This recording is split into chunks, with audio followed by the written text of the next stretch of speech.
We had over 600 people register, which is quite something. Yeah. The record for our account, for sure.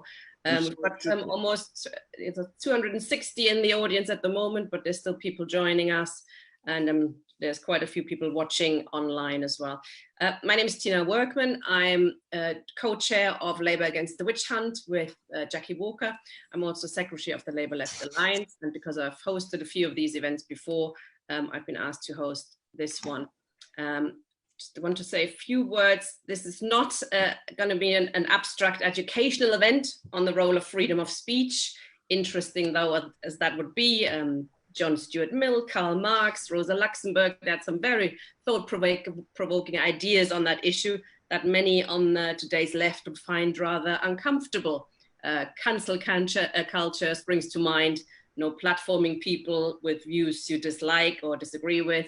But that is definitely not in the tradition of democratic socialists like Karl Marx, who describe free speech as the oxygen that the working class needs to challenge and overthrow the ruling class and capitalism.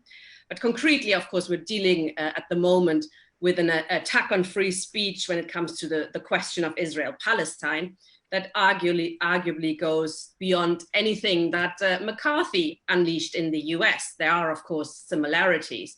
People losing their job, because they're apparently anti-Semitic. There's an atmosphere of censorship and most worryingly self-censorship spreading through the left. And all the while, you don't really need to provide any real evidence. It's enough to point the finger and call Jackie, Chris a witch, and that makes them a witch. Like then it was in the US, it's not really about what the witch hunters tell us their witch hunt is about. In the 1950s America, it was not about the few thousand communists in the US, it was about the existence of the Soviet Union and the threat that came from it. Today's witch hunt in the Labour Party, in the Labour movement, and internationally is not about combating anti-Semitism. We have to be very clear about that. It's not about cleansing the Labour Party. It's not even about, and it was never really about, Jeremy Corbyn, because though, of course, his election to Labour leader was a huge problem for the ruling class. But it was about much more. Otherwise, we wouldn't see the campaign to equate anti-Semitism with anti-Zionism spread quite so far internationally as well, and particular to Germany, where I'm from, and the US in particular. It's an international campaign to shut down all those who criticize what the state of Israel is doing in the Middle East and to the Palestinians. At the heart of this, I think this is a campaign for imperialism to be allowed to rule as and how they see fit. And if the US's main ally in the Middle East chooses to torture, to discriminate and ethnically cleanse millions of people, then so be it. And if we need to totally redefine in the process what anti-Semitism is and charge everybody and their dog with it, then so be it. It is a most effective weapon, as we've seen, and it's being employed all over the world, which is why we need an international campaign to combat it and to fight against the attempts to shut us down.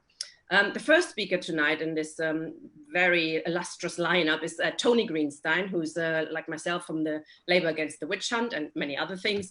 He will discuss how this particular campaign for free speech was born, and hopefully also start to discuss how we can consolidate it and make it a proper international campaign. Over 600 people have registered for this event, I think, which really shows how incredibly important and an alive issue it is.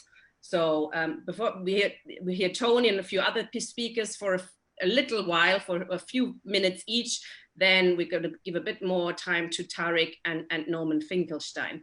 But Tony, now first, please. Thank you, Tina. Could I ask you to enable the sharing, because I've got one or two things I wish to share.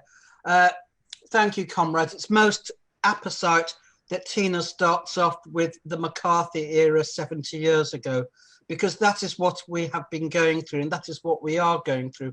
70 years ago, if you didn't like someone, if they were a dissident, they didn't have to be a socialist even, you used the term communist. That was a general term of abuse for someone you didn't like. Today, the term is anti-Semite. If you don't like someone, then they're an anti-Semite. And so you have the phenomena of non-Jewish racists, people who supported the hostile environment policy, people who have supported every immigration regulation and restriction, accusing people who are Jewish of being anti-Semitic. That is the absurdity that we have. Now, we formed this group about 2 months ago, and the reason why we did it was simple. During the Labour leadership campaign, the Board of Deputies, which represents a minority of the most racist and reactionary Jews in this country, issued what they call the 10 Pledges, which I call the 10 Commandments. Now, if anyone is aware of the 10 Commandments, the 5th commandment is, thou shalt love, honour and obey thy parents. However, they've redrafted it. It's now anyone who goes on a platform, who shares a platform with anyone who's been expelled or suspended. Bear in mind, in English law, employment law, which I practiced, suspension is a neutral act. You're neither guilty or not guilty. Anyone who shares a platform even with someone who's been expelled under the Labour Party procedures will themselves be suspended. And this was adopted by Keir Starmer. And there was a meeting, a public meeting organised by Don't Leave Organise, in which Jackie Walker and myself spoke from the audience of a Zoom meeting. And there were calls immediately from the Jewish Chronicle and the Board of Deputies to suspend Diane Abbott and Bel Ribeiro Addy, who happened to be speaking at that meeting. They never spoke to us, they never conversed with us, but nonetheless, through guilt by association, they were guilty of anti-Semitism, of course. And Starmer reprimanded them. And then later, of course, he dismissed from the cabinet Rebecca Long-Bailey because she'd repeated what he called an anti-Semitic conspiracy theory, namely that the Israeli police train American police in a variety of techniques, including the neck on the knee on the neck. Well, we have massive photographic evidence that is the case. There is no disputing that this is true. But then part of the anti-Semitism witch hunt has been that something can be true, but it also can be anti-Semitic. And the main point I want to make today is that the anti-Semitism witch hunt that we've seen for the last 5 years has absolutely nothing to do with anti-Semitism. Anti-Semitism is the excuse, it is the pretext, it's not the reason. And we see this quite clearly with Keir Starmer, because not having dismissed Rebecca Long-Bailey, you would have thought he'd dispatch Rachel Reeves, one of the most obnoxious right-wing members of the his shadow cabinet, someone who says that Labour does not represent claimants, because she tweeted a message of support for a statue by Nancy Astor, and I'll show it you. Here it is, if I can get it, bring it up if everyone can see that. Nancy Astor, apart from being the first Conservative MP, was also a supporter of the Nazis. This is just one of her quotes. She was a member of the Cliveden set, a pro-Nazi group of Tories, and she said, Hitler will have to do more. She said this to the American ambassador, Senator Joseph Kennedy. Hitler will have to do more than give a rough time to the killers of Christ. That in itself, of course, is an anti-Semitic reference, the idea that Jews are the killers of Christ, to justify the UK and US entering the war. And you see at the top, Rachel Reeves paying tribute to this woman.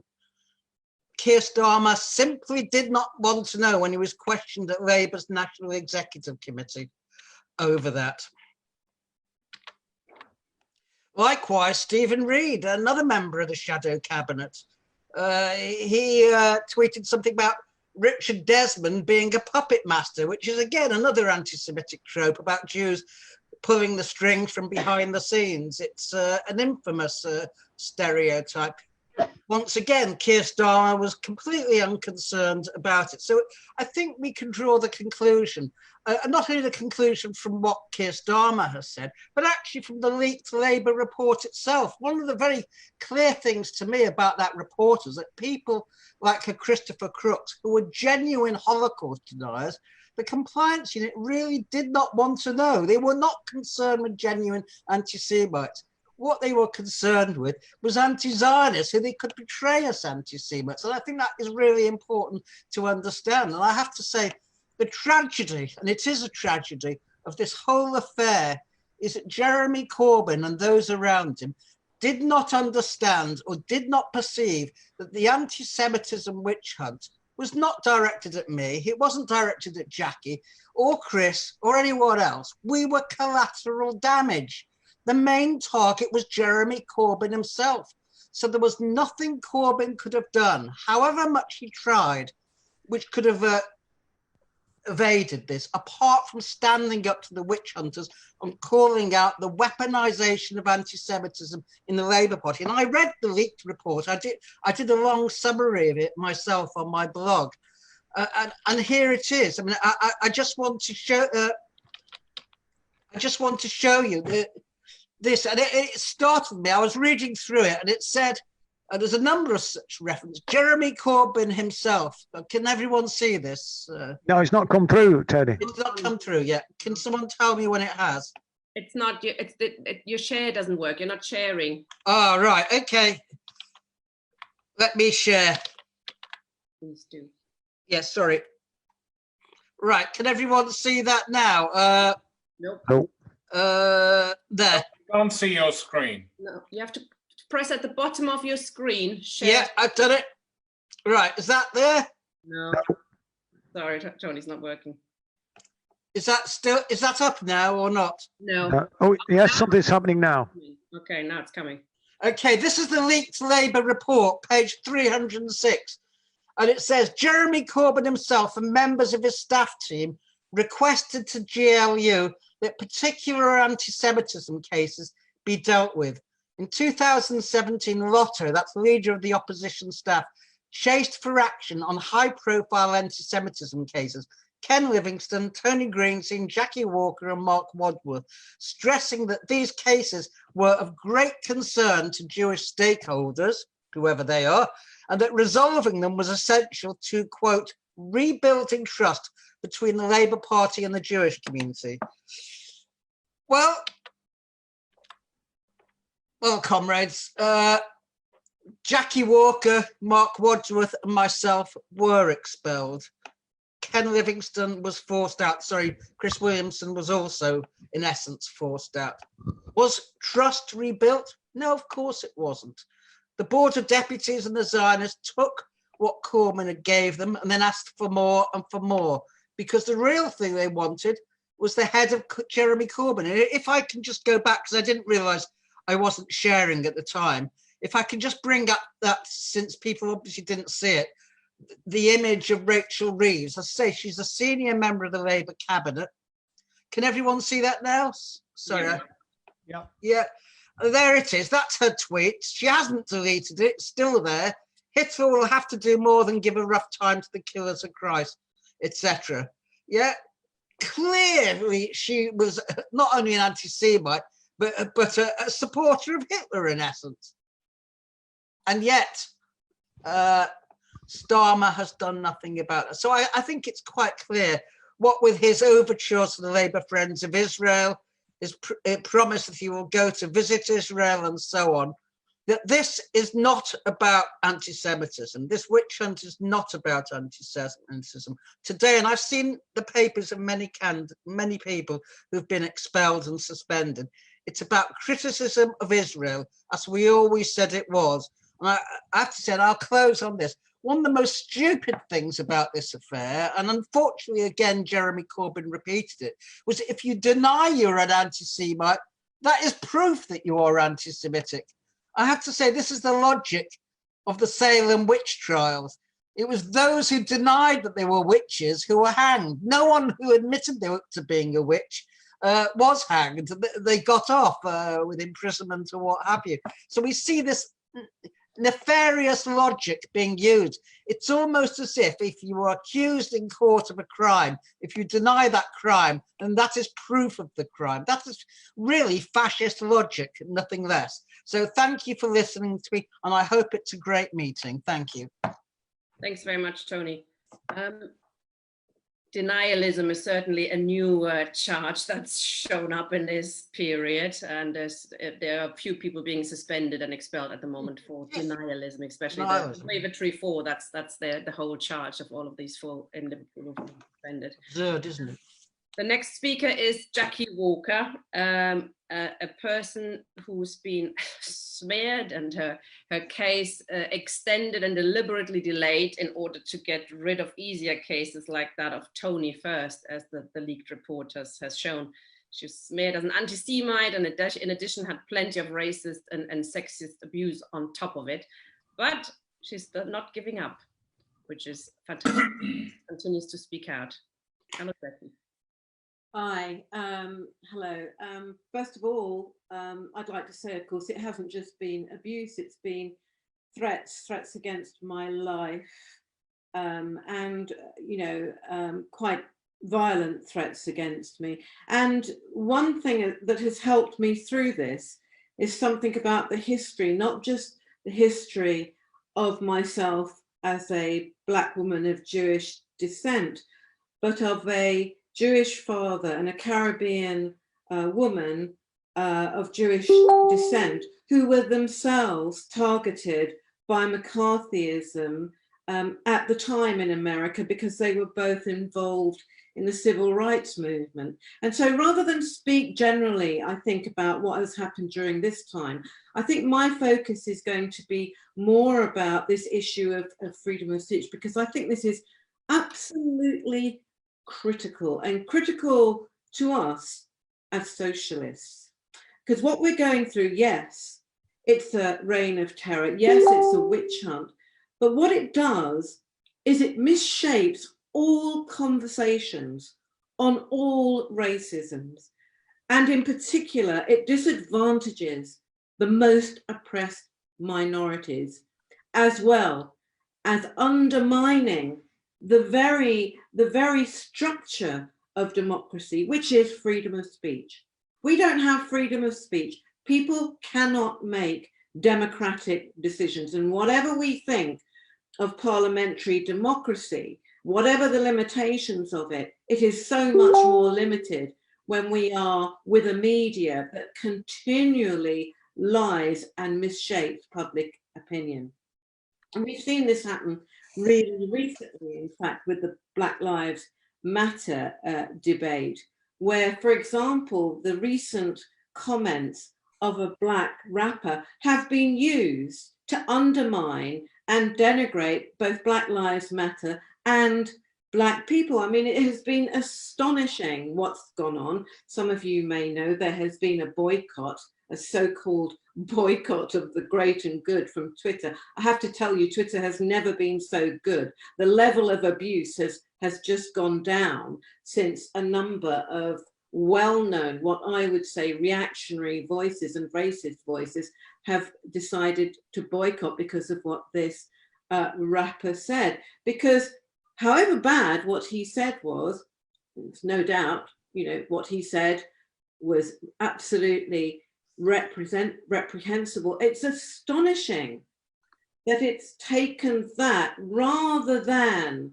the level of anti-Black and anti-Muslim racism that is extolled on social media, that these people haven't felt moved to actually speak out about. And the other thing I want to speak about is how we shift opinion as socialists, as people who speak about issues within this democratic process. Because I, like everybody, has made mistakes. There's not one person on this platform or at all anywhere that doesn't ever make any mistakes. And it's how we develop ideas is to practice and to speak and enter into a dialogue and then change when others, you know, correct us, or we correct ourselves through actually realizing that our thoughts are actually not quite spoken about. We haven't spoken our thoughts in quite the right way. And we're now into a system where not any misspeech, but only, as Tony pointed out, only particular misspeaking or mistakes are made enough not just to castigate people, but to actually attempt to destroy people, both politically and personally. And I say personally, because, you know, the amount of people who are suffering real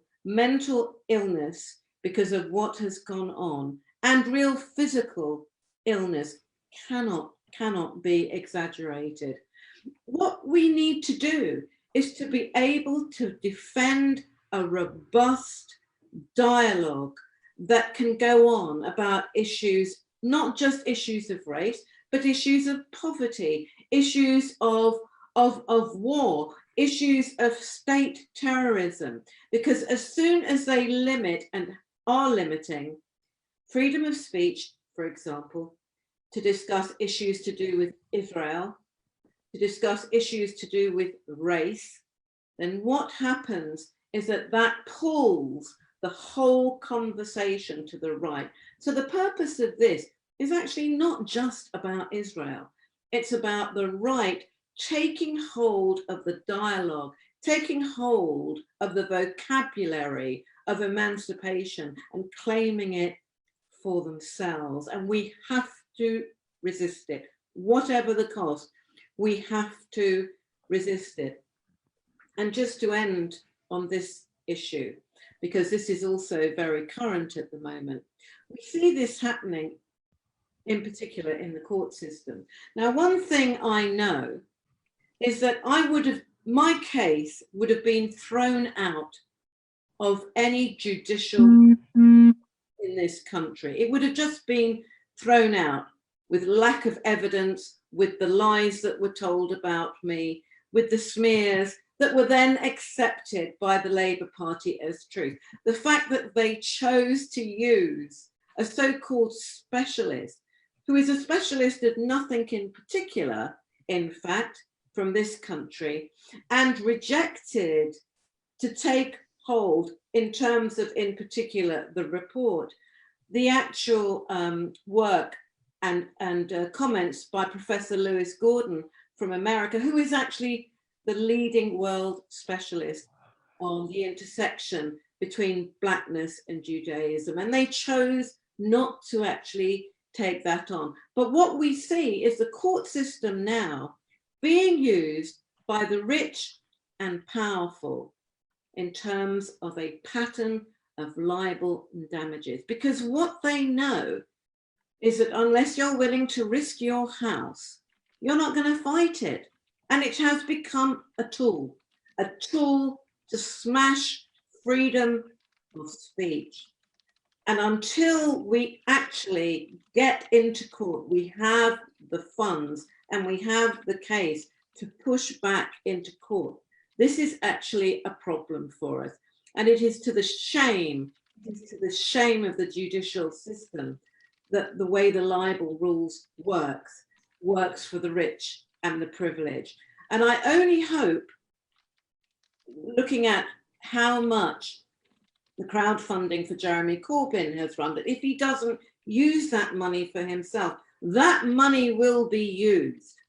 That money will be used in court, if not to defend him, but to defend the movement that has stood in solidarity with him from the beginning. Thank you. Thank you, Jackie. Bit of a shame he didn't defend us when we had to go to court, or some of us, but that's a different matter, I guess. Next person to speak, and who actually did try to sue the party, is Marc Wadsworth. One of the most ridiculous cases. I think his expulsion is perhaps on the weakest of all the expulsions that we've seen. Okay, hello, Marc. Thank you very much, Comrade Tina. My encounter with a pro-Israeli government zealot at the launch of a Labour report into anti-Semitism and racism in June 2016 got me expelled from the party, despite my record as a lifelong anti-racist campaigner. And you've heard from Comrade Tony how Black party members and Jewish party members have been targeted. It made headlines, my case. I suffered trial by media, most of whom didn't contact me for my side of the story, which is a breach of journalistic good practice. It counted for nothing I set up the Anti-Racist Alliance in 1991 to oppose racists and fascists and help the parents of murdered black teenager Stephen Lawrence set up their campaign for justice 2 years later. Through my contacts, I was able to introduce Doreen and Neville Lawrence to Nobel Prize winners Nelson Mandela and Desmond Tutu. Censorship is done by commission and omission. My campaigning was completely ignored by the Labour Party and the mainstream media journalists who wrote about my case. Yet I vividly remember being on the Isle of Dogs in London's East End, opposing the fascist British National Party when they got their first councillor elected. And on the picket line outside the Sunday Times, after it had published Hitler apologist David Irving's version of Goebbels' diaries. On both occasions, side by side with Jewish comrades. In fact, Ali G, Sacha Baron Cohen, as a young Jewish activist, was one of them. Eminent Jewish lawyer Jeffrey Byman drafted a racial harassment bill for the Anti-Racist Alliance at my request. It became law with the help of Jewish Tory MPs of Ivan Lawrence. We used to work with the Board of Deputies of British Jews, Tony, of which Ivan Lawrence was a member, and Polit Zion, which is now the Jewish Labour Movement. Some people said I was soft on Zionism. How June 2016 changed that. I will robustly set out my case against Zionism and in support of the Palestinians in the new edition of my book, Comrade Sack, coming out in September. My Labour investigating officer, Dan Hogan, one of the recipients, well, he actually was tasked with concocting the case against me, was one of the recipients of that six-figure bung last week. What a disgrace that those saboteurs were actually rewarded for their treachery. In fact, my book publisher, who's been a lifelong Labour Party member, resigned his membership of the party just last week in disgust. And I understand that thousands of others have also left the party. My Labour case was just a kangaroo court, really.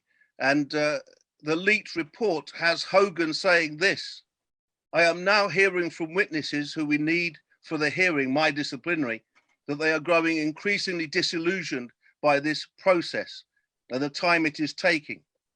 These are also senior stakeholders in Labour's Jewish community, and in the context of recent negative and inaccurate media reports on how the party treats cases of anti-Semitism, we cannot afford to be seen to dither on a case of as much symbolic importance as Marc Wadsworth's. As you know, whenever there is a story about anti-Semitism in the Labour Party, Marc Wadsworth is held up as a leading example. This case is a priority.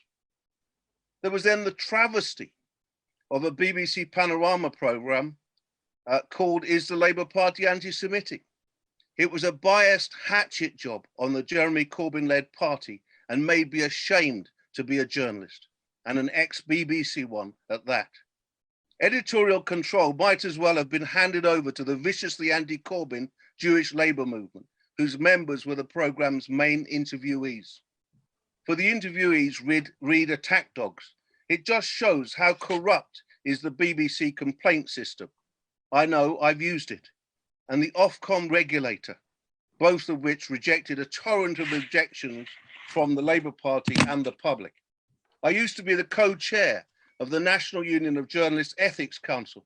In my view, the Panorama programme breached clauses 1, 2, 3, and 4 of the union's Code of Conduct that explicitly state a journalist at all times upholds and defends the principles of media freedom, the right of freedom of expression, and the right of the public to be informed, strives to ensure that information disseminated is honest, conveyed accurately and fairly.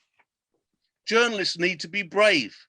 Tariq Comrade, I remember as a young reporter doing a freelance shift at the Daily Mirror in 1981, when you tried to join the Hornsey Labour Party. In fact, Jeremy Corbyn proposed the motion to have you accepted into membership. News bosses at the Daily Mirror crowded around my desk and asked me, as a black face in the office, the only black face in the office, to write a knocking feature about you, which I refused to do. And therefore, no story from me with my name on it appeared. I think that I ruined my chances of ever getting a job on the paper as a result of that, but it was well worth doing. In fact, Harold Wilson's ex-press chief, Joe Haynes, was one of those news executives trying to bully me. Most galling is the now ex-Labour MP that got me chucked out of the party. She lost her seat at the last election, which was some poetic justice, was exposed as a liar about the volume of abuse she had received. She's now got a top job at, wait for it, Index on Censorship. Well, David Miller exposed the lies that she made about the volume of abuse. In fact, Black MP Diane Abbott has received more abuse many times fold than any other MP. And yet I don't see the party leadership of Keir Starmer sticking up for her, speaking out. He's too busy in his office in a photo call doing a stomach churning taking of the knee with Angela Rayner, whilst calling Black Lives Matter a moment rather than a movement. I have this to say for all of those who have been traduced, vilified, suspended and expelled by the witch hunters. We will be vindicated by history, of which journalism is just the first draft. Thank you. Thank you very much, Mark. Sorry about the chat there. We had a couple of trolls posting nasty things, but they're gone now. We're used to it, aren't we? So it's not like the first time we've been called names. The leaked report also has, of course, shown the many mistakes made by the Jeremy Corbyn leadership, Corbyn and his allies.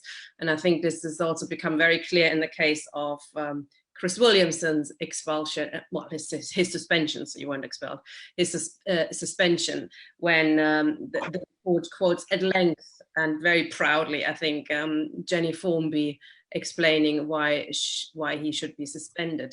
None of what he said, she says, is by itself, none of the things are a problem, but you add them all up and they become a pattern of behavior, which does remind me about the striking as like a bit like the 3 strikes out policy in the US, where you can go to prison for 30 years for stealing a lipstick because it's a pattern of behavior. We're very proud to have Chris with us, who was the only MP, which is shameful, the only MP who would stand with people who've been accused of being anti-Semites, who've been expelled, who've been smeared, etc. None of the Socialist Campaign group of Labour MPs have done anything like it since, or not at the time either. So we're very pleased to welcome Chris Williamson.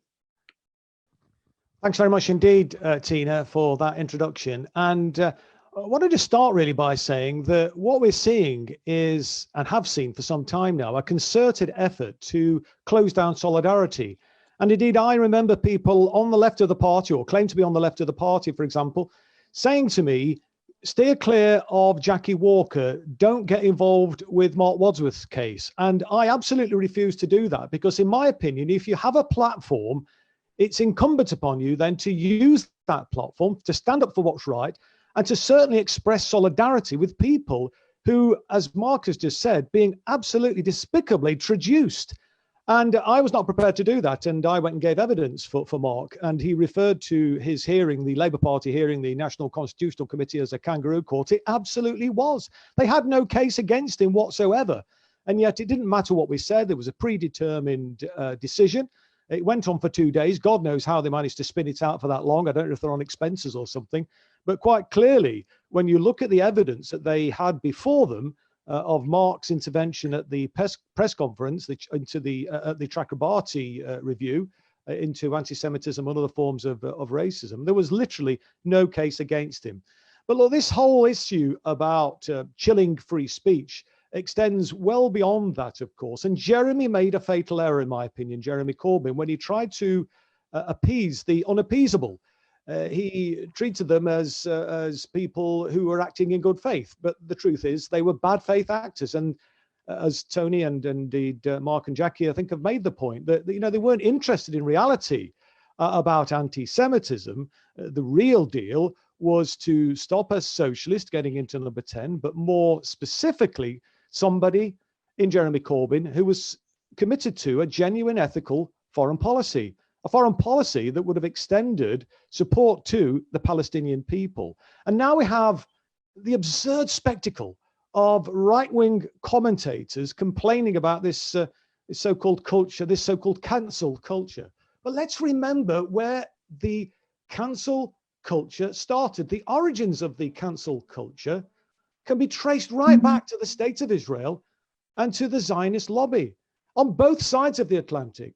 Very, very powerful and influential lobbies. Over in the States, we have Campus Watch, the Canary Mission, so-called honest reporting, the Committee for Accuracy in Middle East Reporting in America, and the so-called Anti-Defamation League. And then in this country, we've got the Board of Deputies, which have already been mentioned, the right-wing pro-Zionist newspaper, if you can call it that, the Jewish Chronicle and others, have been actively working to close down free speech as far as it extends to Palestine and support for the Palestinian people.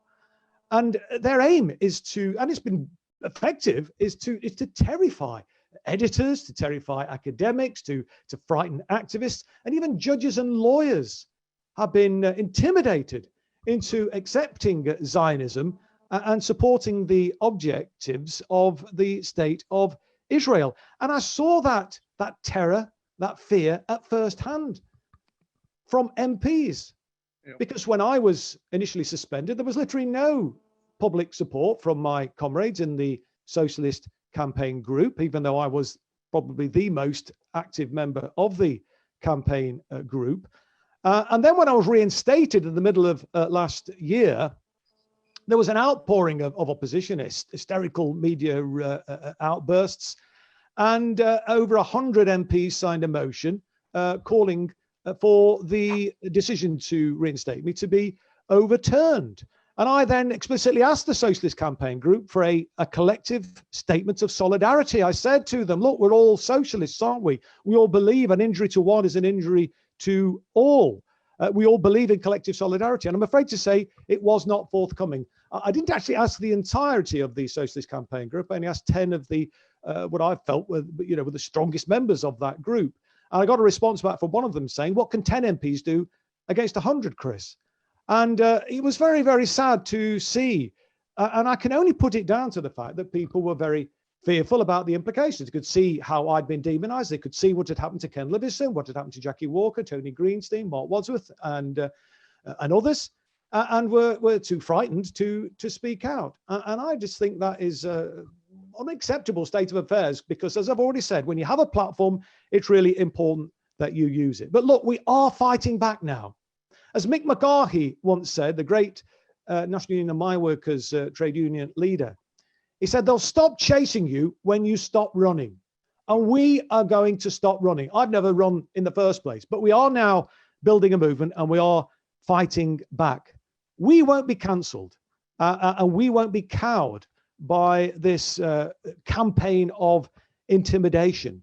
There's literally nothing, frankly, that the haters can do to stop us now. We're going to build this movement, and our job, in my opinion, is to embark on our cancel culture of our own.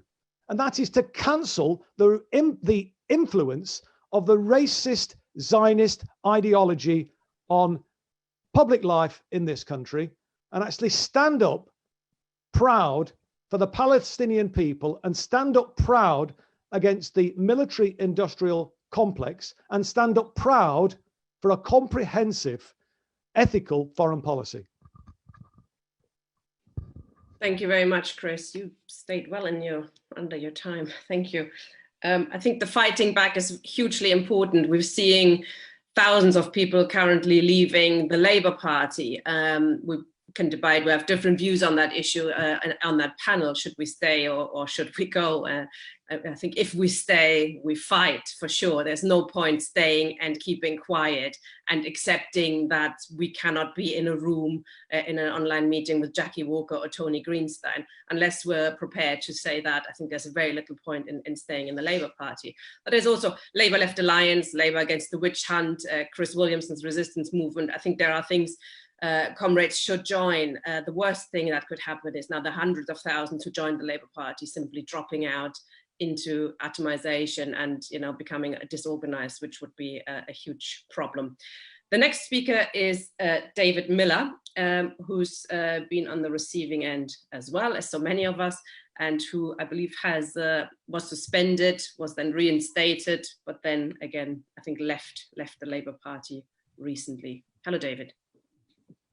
Good evening. Yeah, it's slightly longer than that. So I was suspended, then reinstated, then I had a complaint taken against me, which was found to be not founded, and then I was suspended, and then I resigned. So it was a little bit longer. But yeah, this is happening to a lot of people, and it will happen to a lot more. The fact that Brighton and Hove Council has now lost its Labour majority to the Greens on the basis that 3 councillors have been suspended by the party is another extraordinary effect of the ongoing witch hunt. The party is quite prepared to lose councils on the basis of suspending people for what will turn out to be, I am sure, transparently false allegations. And I make that kind of statement in full cognizance of Jenny Formby's position inside the party. If you read in the leaked report, her statement on page 586, she says, making generalized blanket statements that tarnish all allegations of anti-Semitism as smears, I'm sure no one's done that, or as politically motivated, is deeply unhelpful to the cause of eradicating anti-Semitism when it does exist within the movement. Such statements divide and polarize people who should be brought together in constructive dialogue. I think that's a real indication of the problematic way in which the Corbyn-led party under Jenny Formby, when she took over as General Secretary, handled the anti-Semitism issue. And that was, to put it very briefly, that they adopted the witch hunt. They continued to push forward the witch hunt inside the party. Rather than taking an evidence-based approach, they decided that what was going on here was people who had genuine grievances, perhaps mistaken, but genuine grievances about members of the party, and we should engage them in constructive dialogue. And of course, there is no constructive dialogue with the Zionist movement. The Zionist movement isn't interested in dialogue, in truth, in finding out how best to tackle anti-Semitism.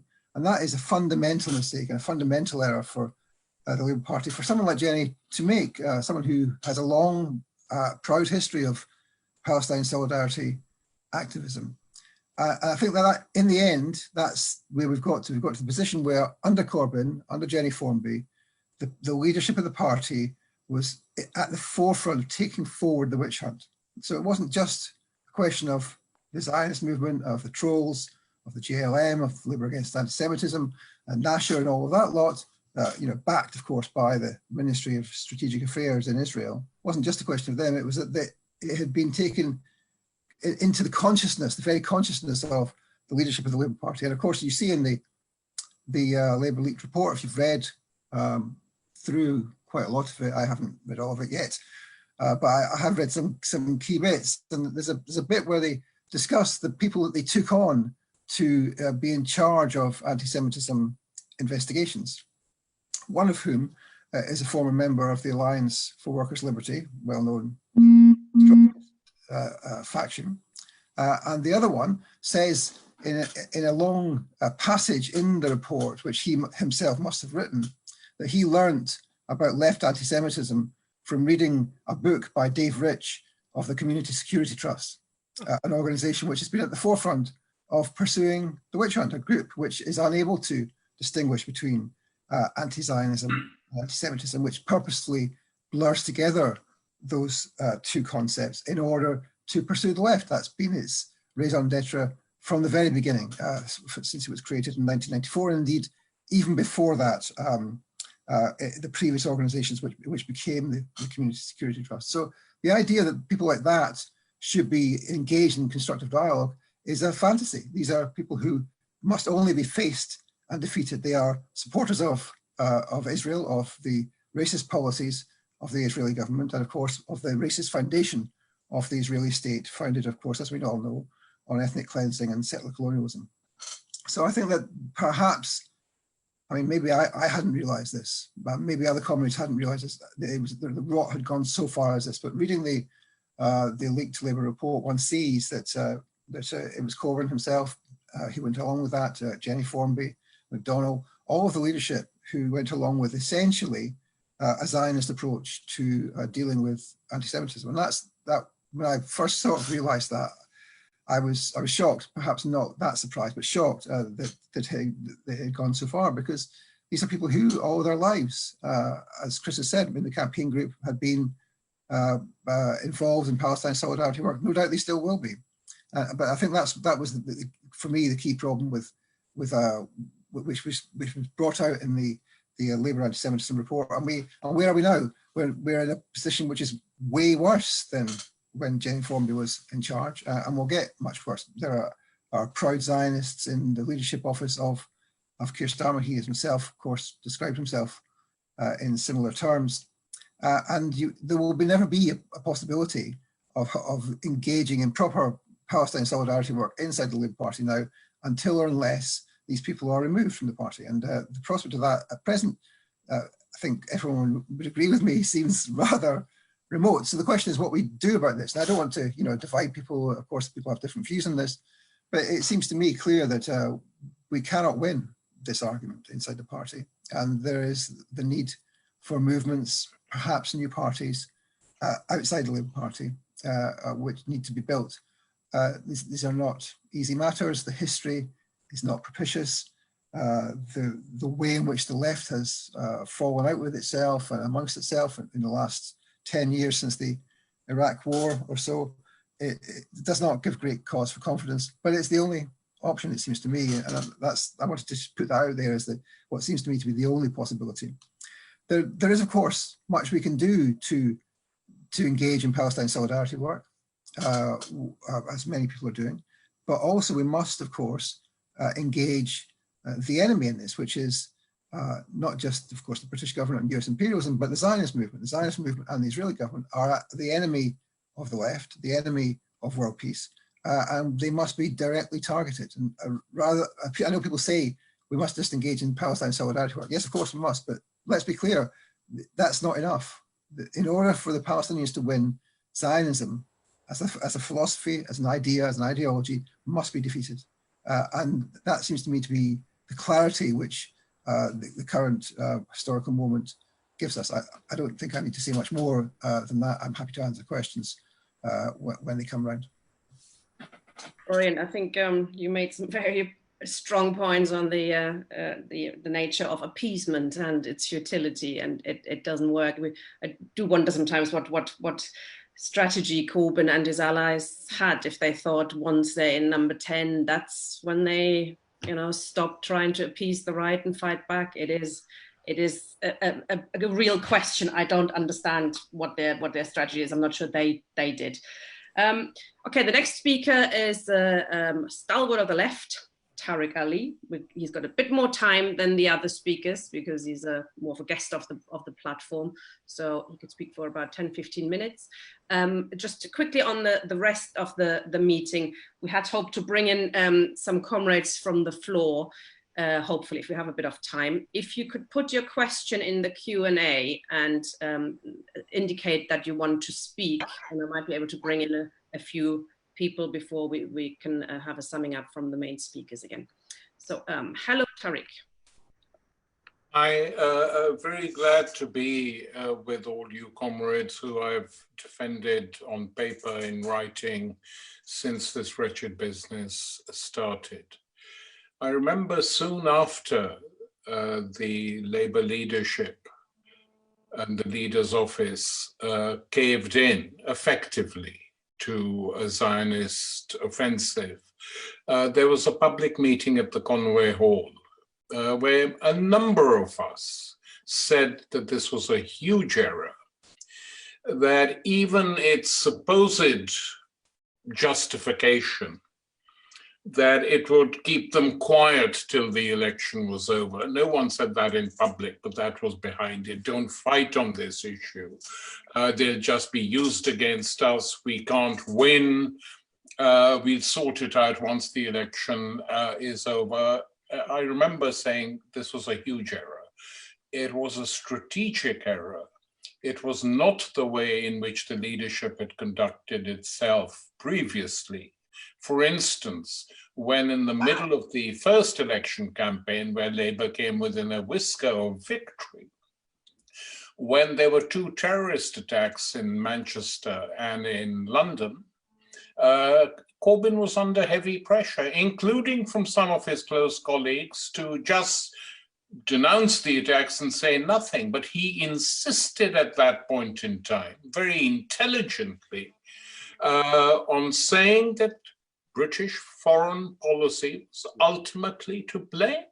Yeah. And Theresa May said, "We will not let him forget these words." Then the Tories did their own polling and found out that 70% of the country agreed with Corbyn.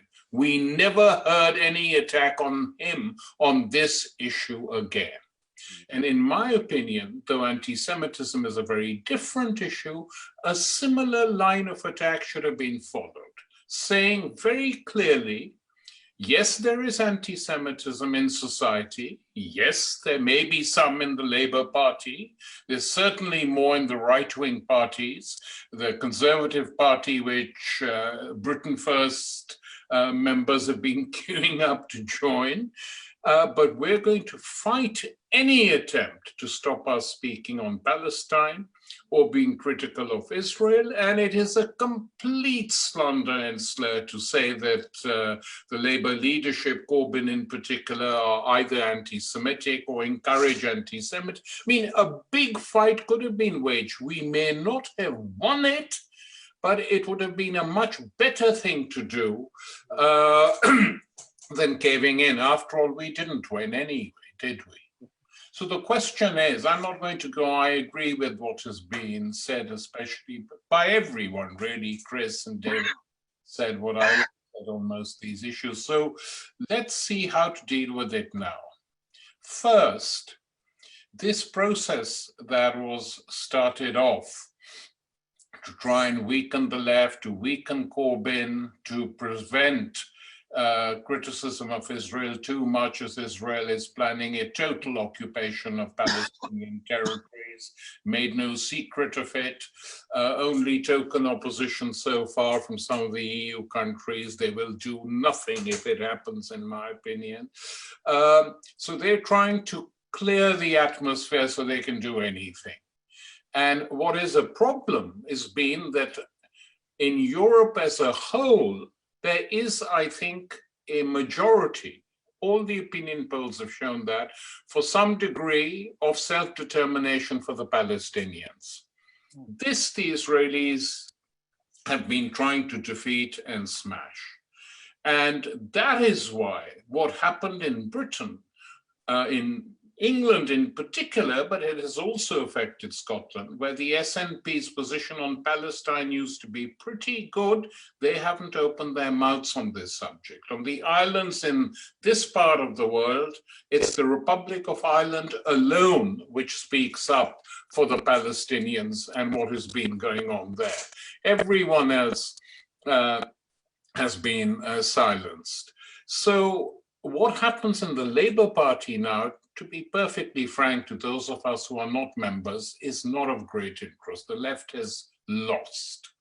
It's been defeated.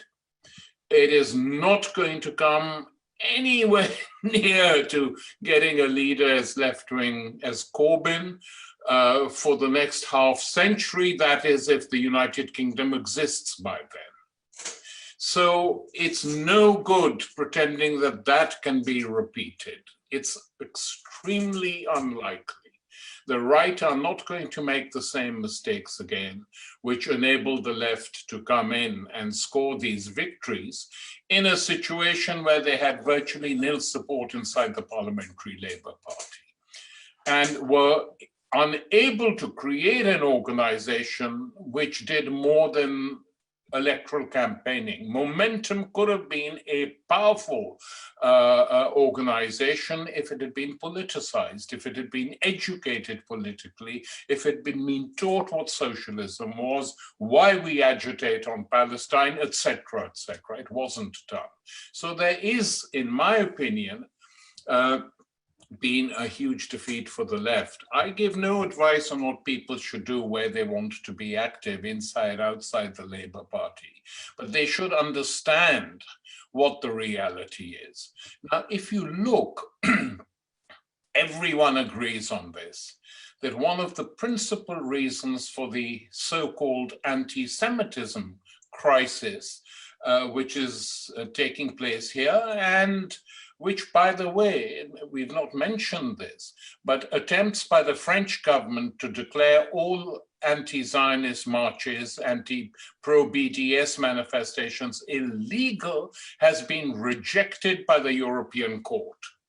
And this rejection, the first week after this rejection, I saw the largest pro-Palestinian demonstration in Paris that I have ever seen.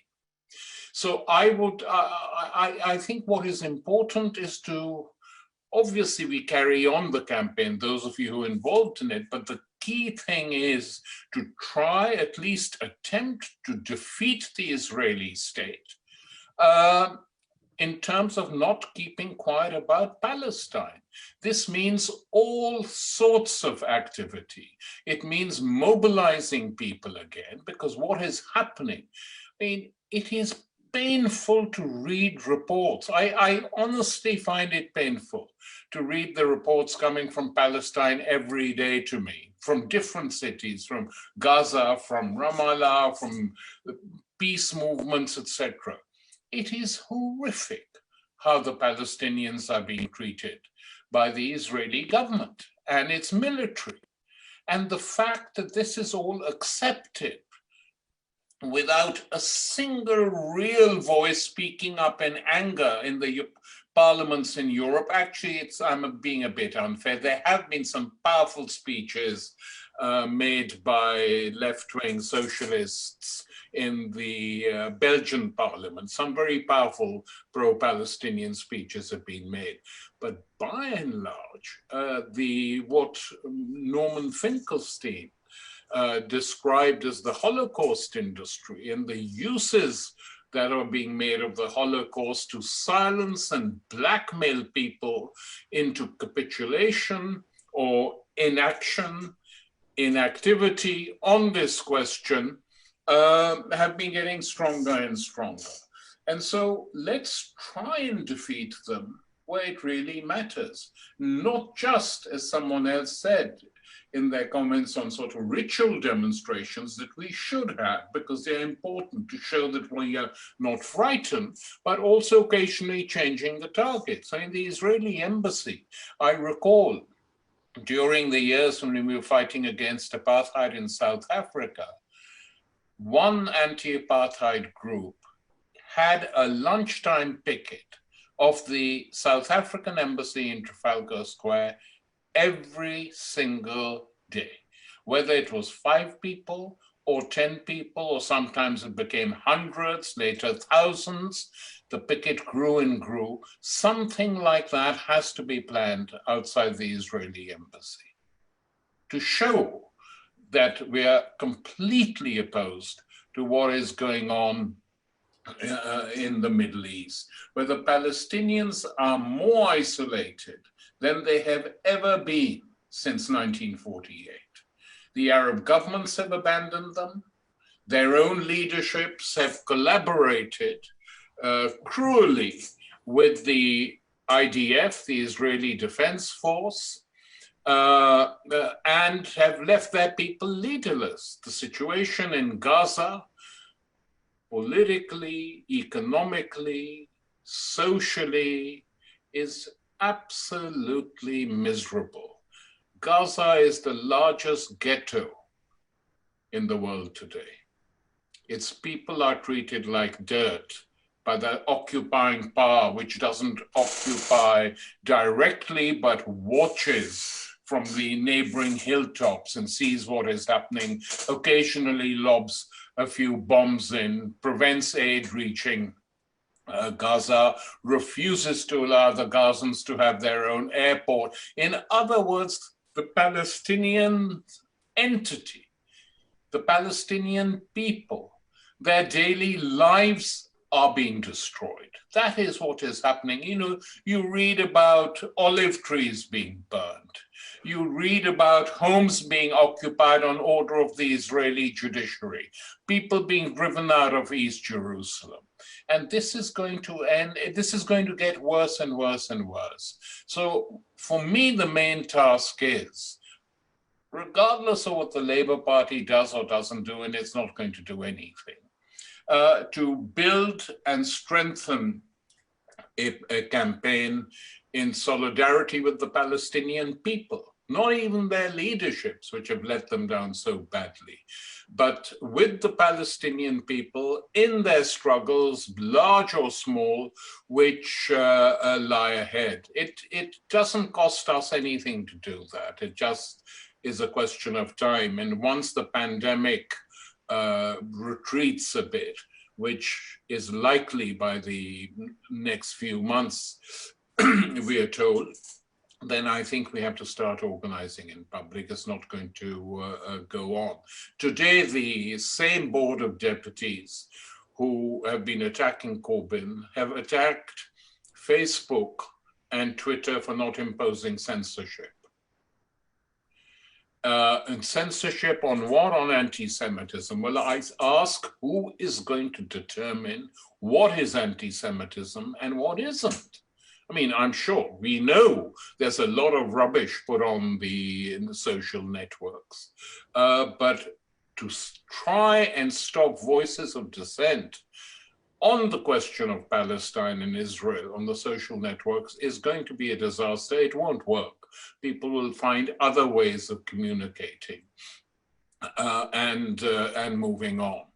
And the situation in Britain now, I find, in terms of this particular struggle, is the worst it's been ever.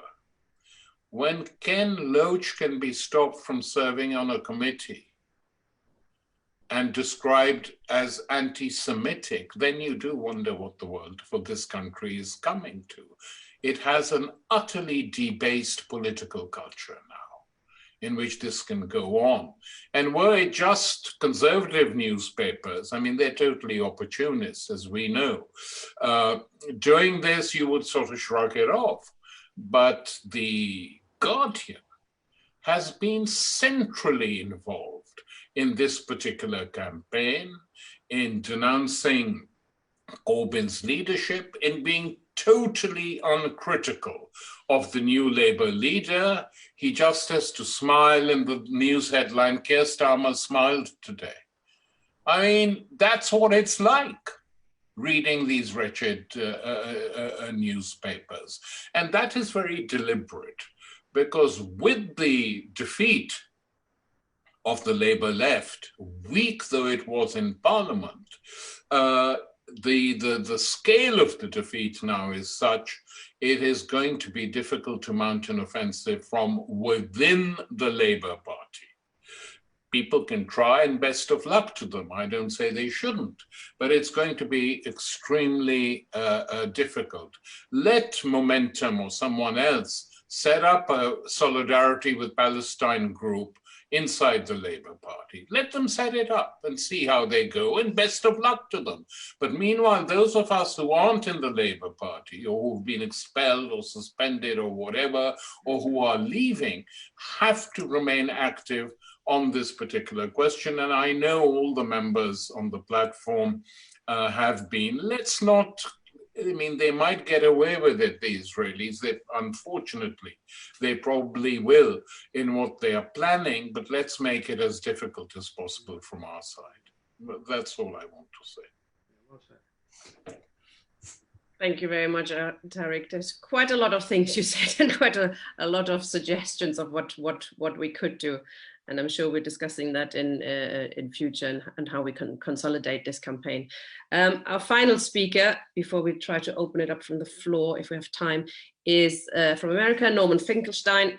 Tariq did gave a very good reason why you should read his outstanding work, The Holocaust Industry. It is an entertaining read as well as a very historically very interesting read. So I'd urge everybody to read this. Okay, so I did not prepare remarks because I figured, as turned out to be the case, that many people would have made the points before me, and therefore I would end up repeating just what's been said. And so rather than prepared remarks, I want to use this occasion to react to what I've heard, and for pedagogical purposes, I suppose. There's no point in me reiterating where I agree. I'll use this occasion to show, to express where I disagree, but also bearing in mind that doesn't mean there's a large overlap, in my opinion, with what's been said. I'll just focus on where I disagree, or where I think I might have something to supplement the remarks that have been made. First of all, on the question of the tactics of the Israel lobby in the UK and as well in the United States, it's important to understand why they've resorted to these kinds of ruthless and transparently undemocratic methods of trying to suppress discussion of the Israel-Palestine conflict. And the main reason is because Israel lost, probably you could say around 2000, in that period, it was clear that Israel had lost the battle for public opinion. Israel was very confident since 1948. They had a very effective propaganda apparatus, and that the apparatus on the other side was weak, it was feeble, and therefore it commanded all public discussion of the Israel-Palestine conflict, or back then it was called the Israel-Arab conflict. And so it was confident that in any public debate, it would easily prevail.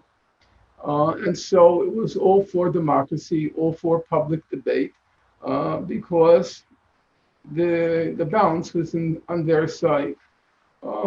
Beginning in, I would say, if you were to ask me to date it, I would say beginning with the first Lebanon War in June 1982, and then pretty much climaxing with Operation Cast Lead in 2007, 2008, or was it like 2008, 2009? Now my memory slipped, but it's either, let's just go 2007, 8. In that period, there was a gradual incremental loss in the persuasiveness of the Israeli case. And after Operation Cast Lead, it was very difficult for Israel to sustain itself in public debate. And so at that point, they decided to take off the kid gloves, to forget about pretenses of democracy, forget about free speech, and just to pretty ruthlessly throttle any opponents of Israel in the public domain, and by acting behind the scenes. And so I think it should be borne in mind that the reason Israel resorted to these, essentially, you might call it terror tactics, of which one of the panelists mentioned, the reason they resorted to those tactics is because they had lost the battle for public opinion. On the question of what was behind the attack, the anti-Semitism attack on labor, I guess I agree with parts, but I disagree with other parts of what's been said.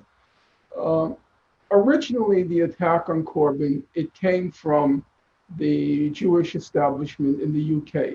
That's uncontroversial.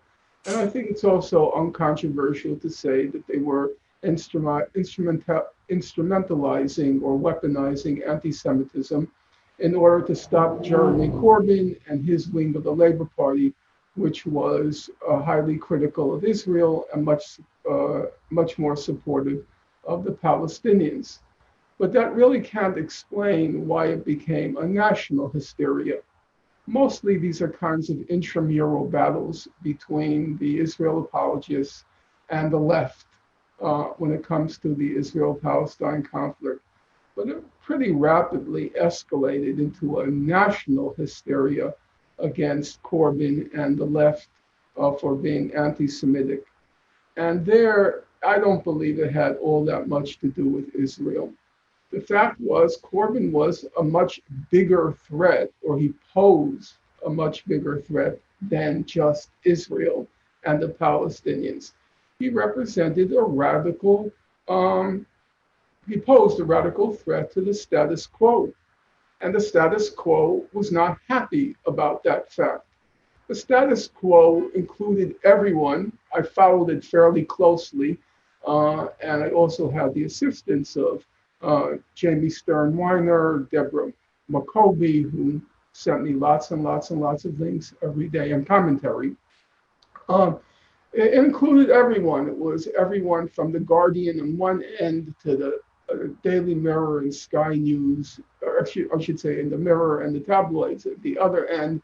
It included the whole of the non-print media, BBC, Sky News, everyone. And it wasn't Israel or the attacks in Israel that exercised them. What exercised them to the point of panic at some point was the fear that the Corbyn wing of the party might actually come into power and threaten what was and is a very good life for them. So I think there's an error in judgment to think that it was all about Israel. Actually, I think the Israel aspect initiated the attacks on Corbyn, but it was overshadowed significantly by the time the hysteria had escalated to trying to stop Corbyn, not because of what he represented regarding Israel, and not only what he represented regarding foreign policy, but Corbyn as the exponent of and the social force representing a real challenge to the status quo in the UK. I would also add that there's a kind of irony here because you're watching what ought to be struggles of the left, namely the struggle against anti-Semitism, the struggle against racism, being instrumentalized by the ruling elites in order to stop the left. And you saw a similar phenomenon in the United States, but in a different register. Bernie Sanders' candidacy, it came under assault, not by the forces claiming anti-Semitism, which proved to be pretty marginal. I was wrong on that point. It proved to be pretty marginal in the United States. What was used to dethrone, to stop, in the end successfully, what was used to stop the Bernie Sanders campaign was identity politics. The charges first made against Bernie Sanders was the Bernie Bros claim that he was hostile to women, that it was all white males who supported Bernie Sanders. And then it was claimed that Bernie Sanders had no base, no roots, no support in the African American community. And then, just as in 2016, when Bernie first ran, just as in 2016, one has to be honest about these things. It was the African American community that killed the Bernie Sanders candidacy as the Democratic Party weaponized identity politics. By the way, most significantly in 2020, it was Barack Obama weaponizing the identity politics, which again is roughly a left cause, defending the cause of minorities and persecuted minorities and so forth, weaponizing the identity politics to stop Bernie Sanders in the United States. I want to say just a few brief words because I suppose most people are familiar with my opinion on this topic, so I don't want to belabor it in the time that I have.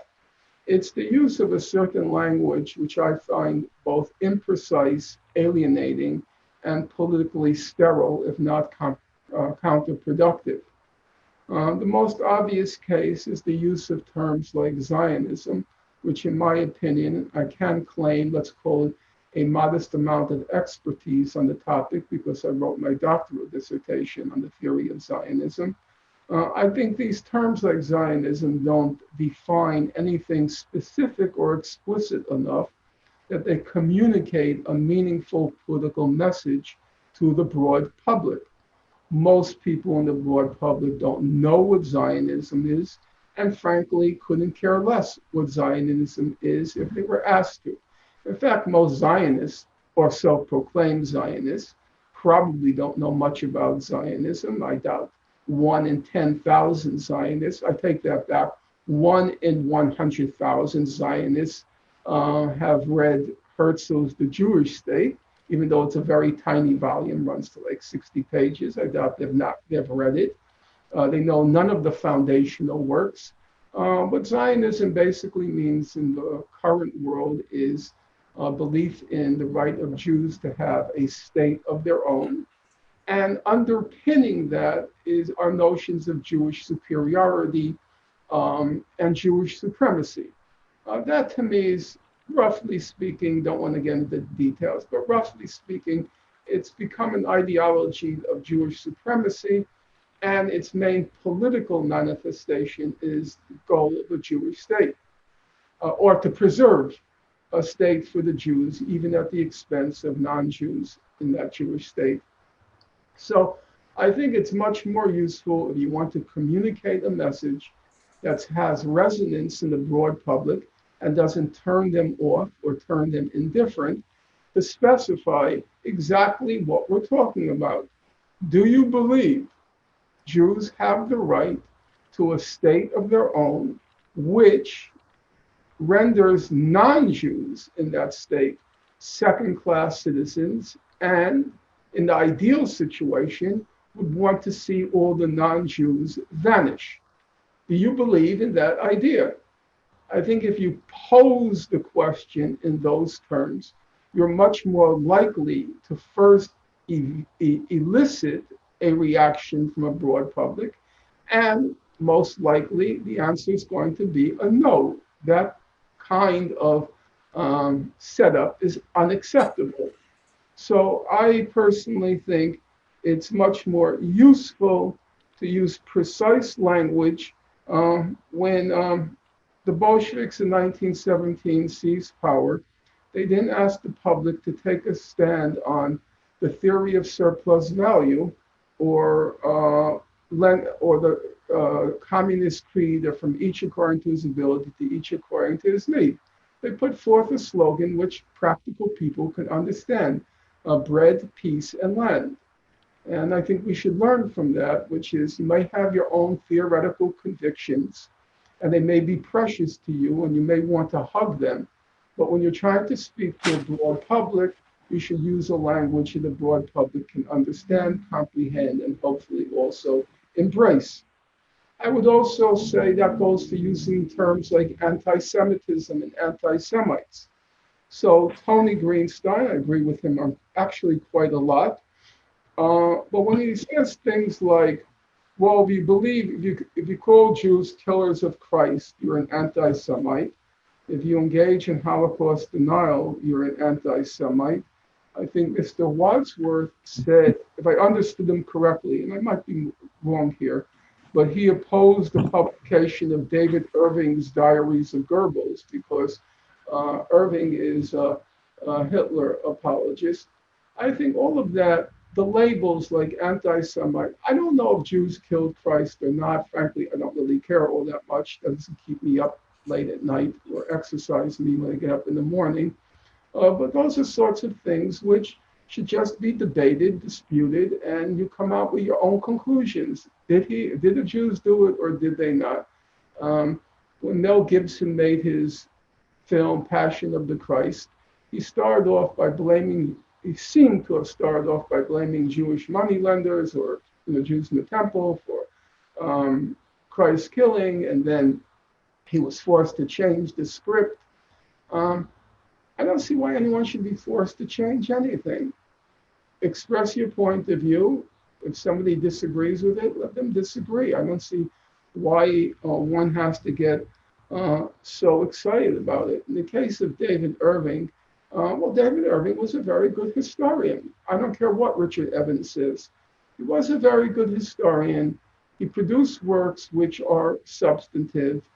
And I happen to have read the Goebbels diary, his book on Goebbels. He had stolen the plates, which were stolen the plates of the diaries, and then wrote a book on it.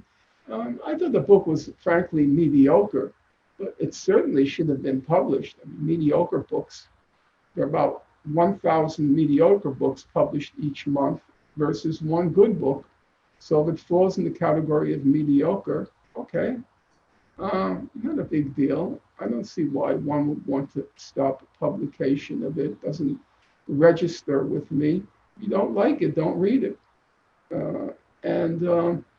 They actually, in the case of Irving, he knew a thing or two. Actually, he knew a thing or two or three. He is competent, so far as I can tell. The same thing with this rapper, Mr. Wiley. I had some correspondence this morning and last night with Jamie Stern-Weiner and with Deborah McCoby, because I asked them to prime me for today. Jamie was kind enough to send me all the tweets. Some of the tweets I agree with Jackie Walker. Some of the tweets were awful, I guess. Some of them were provocative, I suppose you would call it. I mean, some of the tweets I have to say, one of the tweets, the first one that Jamie sent me was with the pictures of the Bolsheviks who were allegedly responsible for the Bolsheviks and their comrades, who were allegedly responsible for the murder of millions of Christians. And they had a picture of Leo Jogishis. I thought to myself, who even knows who he is? I know who he is. He was Rosa Luxemburg's first lover. And he was the head of the Polish left-wing Communist Party. But nobody even knows who he is. I suspect the only two people here who know him are Tariq and Tony. Not exactly the biggest figure, even the pantheon of socialism. Not exactly a big figure. So I don't see what's the reason to get excited. I don't see the reason to get excited about Holocaust deniers. First of all, I don't know what a Holocaust denier is. I don't. Because some people say if you deny that the centrality of the 6 million Jews being killed and you try to bring in other groups of people, you become a Holocaust denier. Other people say if you deny the centrality of the gas chambers, you become a Holocaust denier. So by that standard, strangely enough, and I guess Tariq and Tony will be the only ones to remember, by that standard, Daniel Jonah Goldhagen, the author of Hitler's Willing Executioners, that best-selling schmata, he's a Holocaust denier because he claimed that the core of the Holocaust didn't occur in the gas chambers. He said it was in the killing fields that the essence of the Holocaust occurred. And then the fellow who, his name just slipped my mind, but you can help me with that, who made the 12-hour film Shoah, Lanzmann. Lanzmann. Right, so then Lanzmann started to accuse Goldhagen of being a Holocaust denier because Lanzmann focused on the gas chambers. And then the question of the numbers, how many were killed? Well, those are statistical, scholarly questions. Why can't we just answer a number with a number and present our sources? Some African Americans will tell you 100 million Africans perished in the Middle Passage. 100 million Africans perished. I was very surprised when I read Robin Blackburn's History of Slavery. He put the number at 1.2 million. I'm almost certain of that. Now, does that mean that Robin Blackburn is a slave trade denier? Or do we just go through the numbers? We evaluate, assess, any serious scholar does. I don't see the point of becoming hysterical over these issues. You just patiently wade through the evidence. If you don't agree, you explain why you don't agree. I don't believe in censoring any of these people, including, I would have to say, I don't agree with censoring the rapper Mr. Wiley. He has the right to say what he wants, and if you don't like it, you know, go somewhere else, actually get off of Twitter and maybe crack a book. That might be an exciting adventure for you. And on a second related matter, I'm much more exercised by Marc Regev appearing so respectfully on British television, justifying the murder of, in the case of Operation Protective Edge, justifying the murder of 550 Palestinian children, justify the murder of, or the destruction of 18,000 Palestinian homes. That really makes me very indignant, very angry. He has the right to do it, but it makes me much angrier than what Mr. Wiley has to say about the Nazi Holocaust. In the same way in the US, Kanye West, he says all sorts of lunatic things every other day. He says slavery wasn't so, Kanye West, of course, is African-American, but he says slavery couldn't have been so bad because blacks accepted it for 400 years. And then he said, Harriet Tubman, the great leader of the Underground Railway, he said she didn't really free slaves because she ended up finding them jobs with other white employers. As if, you know, her responsibility was not just to get African Americans out of slavery, but she had a responsibility to give them a lifetime pension. Rappers say stupid things. Rappers say lunatic things. I mean, I think it's your problem if you look for political wisdom from a rapper. Okay, in my stupid youth, I looked for political wisdom from Jane Fonda and Glenda and and Vanessa Redgrave. Okay, that was dumb. I'll agree, but to get hysterical, to get exercised, I don't see it at all. If you want to get exercised about people who are apologizing in public for crimes that are being committed in real time. Not about what somebody has to say about the Nazi Holocaust or about slavery or about the Middle Passage. Maybe it's dumb, maybe it's not dumb, but we can just go through the normal protocol of trying to separate out truth from lies. And the very last thing I'll say is, with all due respect to Chris Williamson, I don't think the strategy is to have a cancel culture of our own. Now, I understood that you were using it in a kind of loose sense, but I think we should do exactly what the point of this forum this afternoon suggested that we do. We should be fighting any assaults on freedom of speech. We should be upholding, as the first woman said, the best part of the left tradition, the tradition in Marx and the tradition in Rosa Luxemburg. And I still resonate to what Rosa Luxemburg wrote in her critique of the Russian Revolution, where she said, we don't have answers. Socialism it's just a very theoretical general idea, and that we need lots of free debate, free discussion as we try to find a path in uncharted waters. There are no answers. And the only way we can find the truth, okay, you may not like the expression because it has the capitalist overtone, the marketplace of ideas, the unfettered, full, fearless exchange of opinions, what Mill called the standing invitation to the world to prove you wrong. Luxemburg puts it in her own language. She doesn't use capitalist metaphors, but the idea is the same, that nobody has monopoly over truth. Everybody is fallible. A minority of even one can possess truth, and that we should allow for the full, free discussion of ideas. And I want to emphasize, because I had a little exchange with Jamie on this point around a week ago, I don't think the reason we want to have a full, fearless discussion of ideas is not just so we won't appear hypocritical. That is to say, we don't denounce others for repressing speech while repressing speech ourselves. It's not a utilitarian calculus. The principle is you can't make any progress in this world in the absence of truth. Otherwise, you're just living in a world of mystifications and shadows. And the only way you can acquire, grasp, reach that truth is by allowing for everybody to speak, that standing invitation to the world to prove you wrong.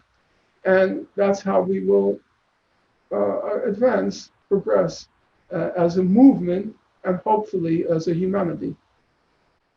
Thank you very much, Norman. I have let Norman speak a bit longer than was planned, but I think it was really worth it. I really enjoyed it.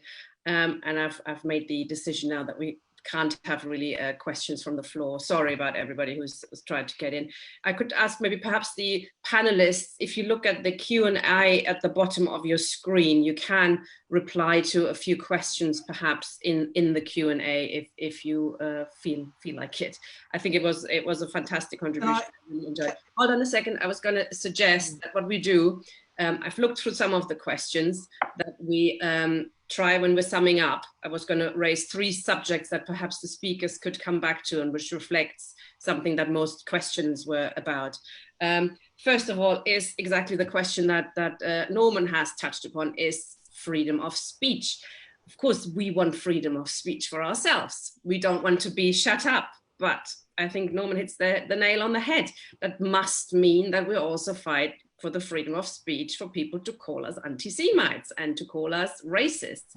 They're wrong and we will challenge them. But I think if we start, and there's been a lot of communication about that in the chat, if we start saying, well, but not him because he's a Nazi, or not him because he's a Zionist, and not him, that what will happen, comrades, is that this will be turned against us.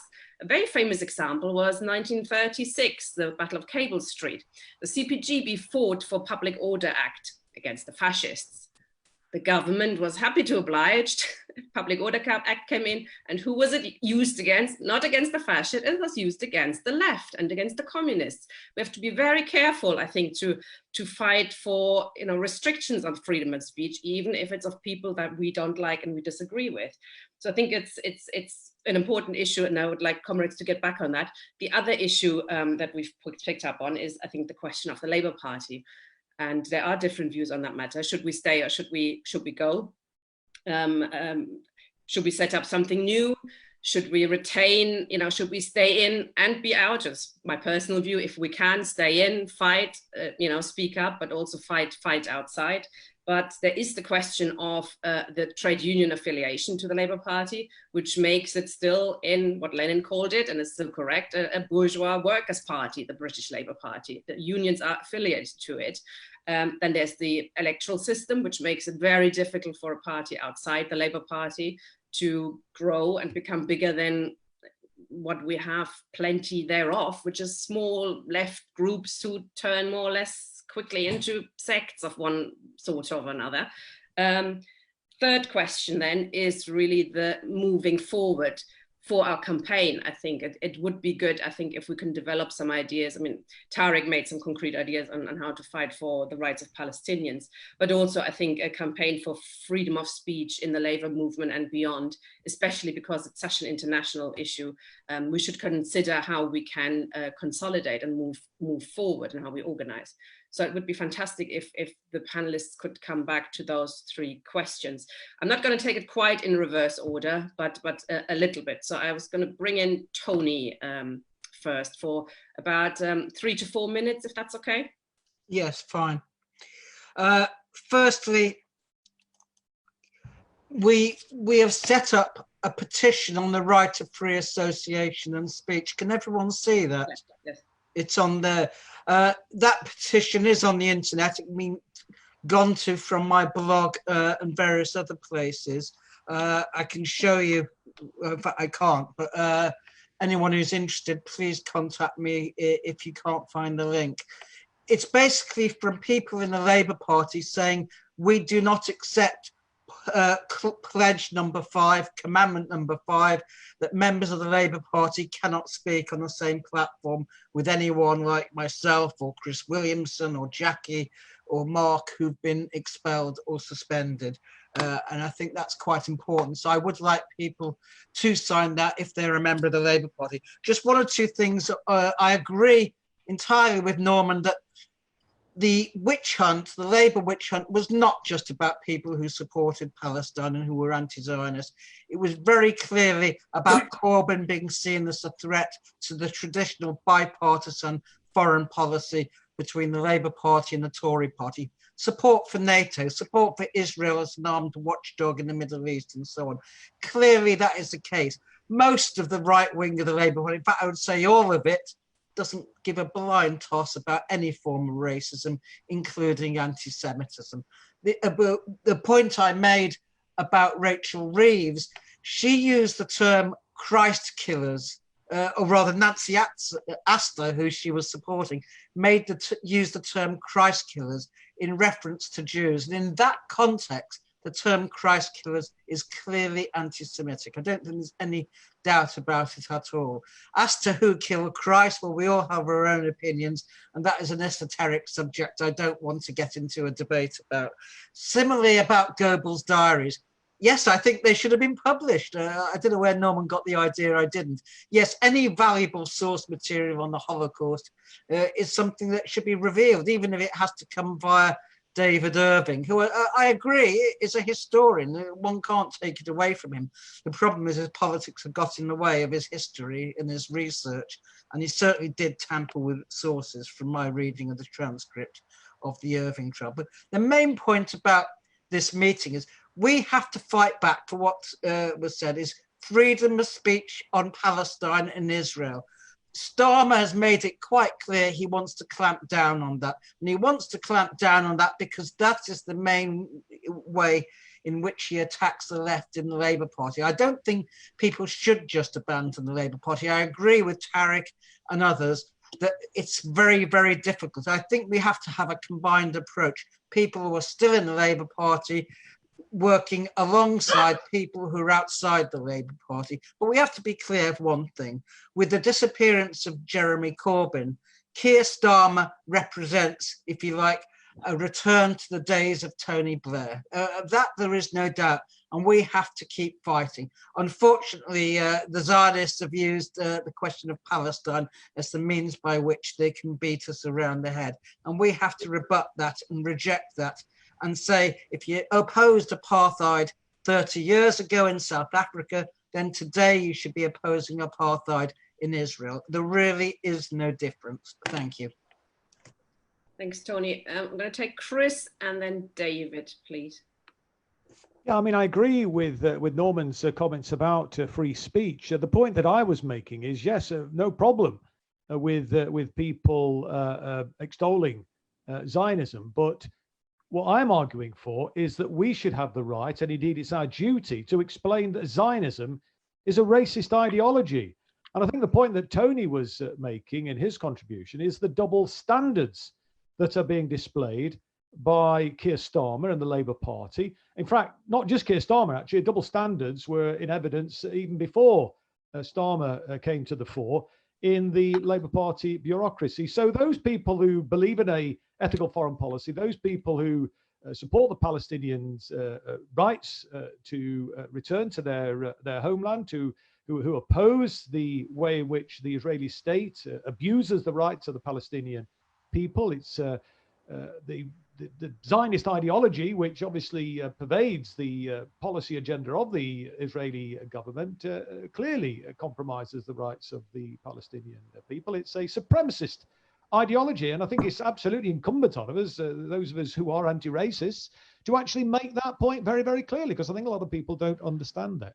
As for the future of the Labour Party, I think the best thing we can do is hasten the demise of the Labour Party. It's lost its purpose. I think it's a completely forlorn proposition to campaign inside the Labour Party to try and get it back on track. It's never going to get back on track. We didn't achieve that with Jeremy Corbyn, with a mass movement behind him. It's going to be absolutely impossible now. But I understand that people are fighting a rearguard action, if you like, working behind enemy lines. Fine, okay, do that. But I think where the main thrust of our efforts should be is on extra parliamentary activities. And just in terms of the future going forward, I think that's kind of linked to the first point, really about, exposing Zionism for the racist ideology that it is. But I was very struck by Tariq's suggestion and his reference back to the campaign against the other apartheid regime in South Africa, although we know that what's happening in Palestine now is even worse, and many people who lived through the apartheid regime in South Africa have said that.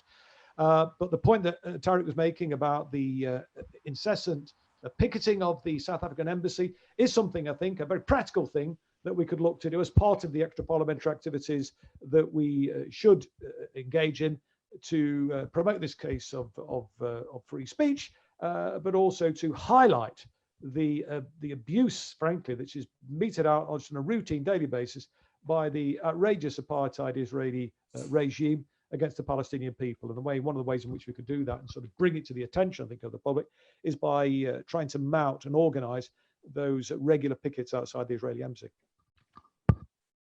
Thank you, Chris. David, and then Mark, and then I'm going to bring Tariq and Norman and Jackie as last speaker, if that's okay. I'm sorry, Tina. I must apologize. I have to leave. I thought we'd finished before this. Okay.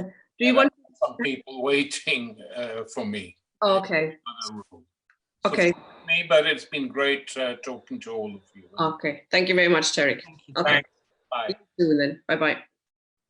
Okay, David, please. Yeah, so I mean, I think that there's a strategic problem in discussing this under the rubric of free speech on Israel or Zionism or anti-Semitism. I mean, there isn't free speech for racists. No one thinks that it's acceptable for racists to intimidate, coerce, and threaten people. There are laws against it. It's against the law. Nobody believes in free speech for racists. Although I do hear Norman and Tony perhaps saying that they do. And the problem with defending the principle of freedom of speech in relation to this issue is that we don't have the freedom of speech and they have the freedom of speech. And we are never going to get the freedom of speech because they're in power. And so it seems to me that what we should be talking about is not counterposing our conception of Zionism as racism, which I think most of us are agreed on, with their conception that we're all anti-Semites. Because that's a balance which is based on falsehood and is based on a racist understanding of how things are. It's not acceptable for them to call us racist. It's untrue. So I think what we should be saying is not how we create slightly more space for the left to say slightly more things about Palestine and Israel, while they at the same time are using their speech to destroy people's lives, careers, mental health, and jobs, as Jackie mentioned. What instead we should be saying is, no, we're not here to defend freedom of speech. We're here to end Zionism. That's the purpose of this discussion, not freedom of speech. I don't believe that racists should have freedom of speech, and I don't think anybody else does. So that's what I would say about this. It's not a strategically good idea to say run a campaign on freedom of speech. It is much more strategically good to say, let's focus on Zionism. And I take Norman's point. People don't understand when the Bolsheviks came to power, they discussed bread and peace and land. Yes, of course, people need to understand, but they're not going to understand unless we tell them, unless they are educated. The level of political education in this country is very poor. We know that that's part of the reason that Corbyn lost, the lack of political education in CLPs and indeed on the left more broadly. But we cannot win a battle against the racist ideology of Zionism without telling anyone what Zionism is and explaining what it is, how it's a settler colonial ideology and how it requires the ethnic cleansing of Palestinians for it to function. So I'm much more of the view that we should be saying, look, what we've got to do here is make an argument about Zionism. Let's make this argument, make it clear what Zionism is. And of course, there are complexities to how people understand their own Zionism and how people understand other people's Zionism. But nevertheless, we cannot win this battle without making a mass attempt for there to be mass understanding of what Zionism is and how it can be defeated. Thank you, David. I'm one of them who believes in free speech for racists. I certainly do. It's a you know, we're the racists at the moment, aren't we? That's the point. We are being called the racists at the moment. That's right, but the point is, of course, that's not true, and they get away with that because they're allowed. You say it's not true, but they say it's true, and they probably believe it. Even I think there's a real problem. You know, if you're probably not, I don't know if you call yourself a Marxist or not, but Karl Marx and Rosa Luxemburg were very, very clear that without free speech, you're never going to win the whole working class to the idea of socialism. There's so many ideas in society, and you have to let them out. You can't push them down. You can't push them underground. You can't push the ideas of the powerful down. What on earth does that mean? I'm gonna not get into the two-way, but I'm gonna bring in Marc first and then Norman. Well, can I first say that it's been a pleasure being on this platform with three fine Jewish comrades, including the world-renowned Norman Finkelstein, and of course Chris Williamson and David Miller. David being another fine scholar, Chris, who taught me the meaning of solidarity in the Labour Party when he stood by my side during a very difficult period when I was radioactive, really. He was one of only 3 Labour MPs who came to my aid. The rest ran for cover. And I pay tribute to you, comrade, for that help that you gave me, including turning up at my hearing when 50 white MPs, Labour MPs, marched against me in a scene that wouldn't have been amiss in Mississippi burning in 1964, when, of course, 2 Jewish civil rights comrades died alongside a black activist fighting for voter registration in the Deep South. That's the sort of solidarity I want us to return to as black people, as Jewish people. And it's been harmed by the weaponization of anti-Semitism by unscrupulous right-wingers who don't give a damn about fighting anti-Semitism or fighting the racism that black people face on a daily basis. We only have to think about Breonna Taylor and George Floyd in America and the revulsion worldwide that sparked all the uprisings. Now, I'm optimistic when it comes to the Labour Party. Surprise, surprise. I would have disagreed with Tariq, actually, who I think was quite, you know, sort of negative about our potential as the left to recapture it. My belief, I agree with you, Chris, is insurgency. This is what Peter Tatchell was saying in 1981 when the Labour Party NEC refused to at first endorse him. In the end, that they did. But he was talking about extra parliamentary activity, not just gay rights. He was talking about insurgency. He was talking about a rent strike, that there should be a picket of parliament. That was his crime, you know, and of all people, a left winger, Michael Foot, was arguing against him being endorsed. And this was a time when they tried to keep Tariq out of the party as well, which they succeeded in doing.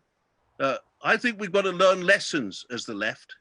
I think we've got to learn the lesson that what the Jeremy Corbyn project did, if you want to not personalize it, in appeasing, apologizing and capitulating to our enemies as socialists was wrong.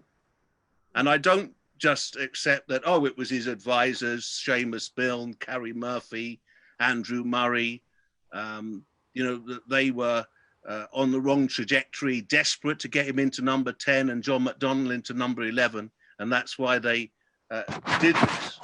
Because I've been a leader of the Labour Party black sections in the 1980s and then the Anti-Racist Alliance, the largest black movement in Europe at the time. And you are advised, but in the end, as a leader, you decide. And Jeremy must take responsibility for hurling us under the bus or a bus. And he's got to have a moment of reckoning that that was actually a mistake along with Brexit and one of the reasons why he lost the 2019 election. I agree with Norman.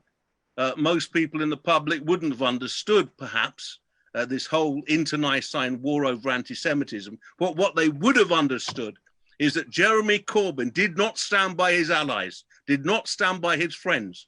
And as working class people, we know that that is a very important principle. And that's what I used to hear down the pub. He's not a leader.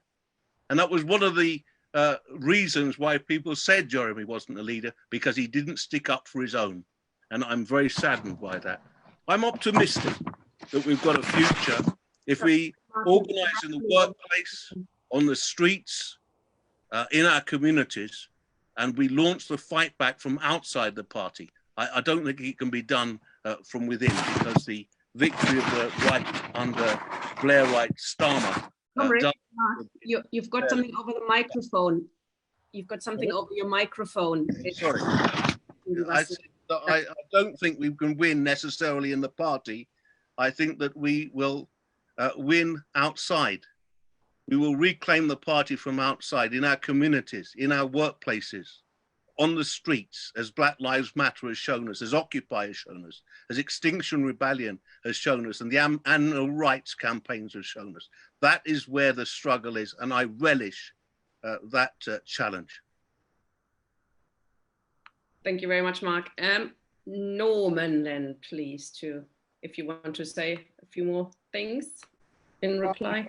At the risk of sounding repetitive, I just want to reiterate one point. As a youth, I was a Marxist-Leninist believer in Mao Zedong thought. We were all confident in that period of my life that we possessed truth, and anybody who disagreed with us was either a bourgeois or a petty bourgeois or a victim of false consciousness and all sorts of other things. But we were the embodiment of, because we knew the science, we knew Marxism, Leninism, we knew Mao Zedong thought, we possessed the science, we knew truth. And well, in my case, when Mao Zedong passed from the scene and China reversed itself, and from being the cutting edge of world communism, it rather quickly became the cutting edge of world capitalism, I realized that no, I didn't possess the truth, and that a lot of the things that were said contradicting me were true. I was wrong.